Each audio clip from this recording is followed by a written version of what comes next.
Hello ভাই, তুই তাড়াতাড়ি আয়, তাহলে তো বাবাকে মেরে ফেলবে। টাকা আর 5 মিনিট সময় দে ভাই। কিসে? এক্ষুনি টাকালি চলে আসবে। টাকা দাঁড়া দাঁড়া, ও আসছে, আপনার পা ধরছে, আর একটু সময় দেন।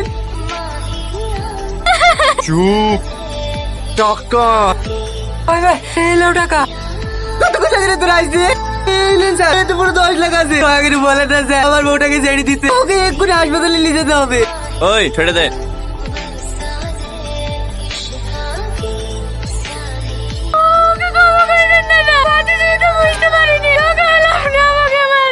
চুপ। বাচ্চা জন্ম দিয়েছি, বাচ্চা সামনে রাখতে পারিস নি। এর পরের বার যদি এরকম হয় না, তোকে উপরে পাঠিয়ে দেবো, কথাটা মাথায় রাখি। এই চ।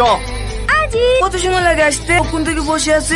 রাগ করো না, দাদা ছিল তো, তাই একটু দেরি হয়ে গেল। সাহেব বাবা কোথায় আছে? বস ভাই, আমাকে চালাতে হবে না রে ভাই। তোদের এই প্রেমের মধ্যে আমি না। ইতি ভাইকে তো তুই ভালো করে চিনি। একবার যদি তোদের এই ভালোবাসার কথা জানি যায় না, তোদের সাথে সাথে আমাকেও পুঁতে ফেলবে। তোমাদের এই প্রেমের লেগে আমি সই দিতে পারবো না।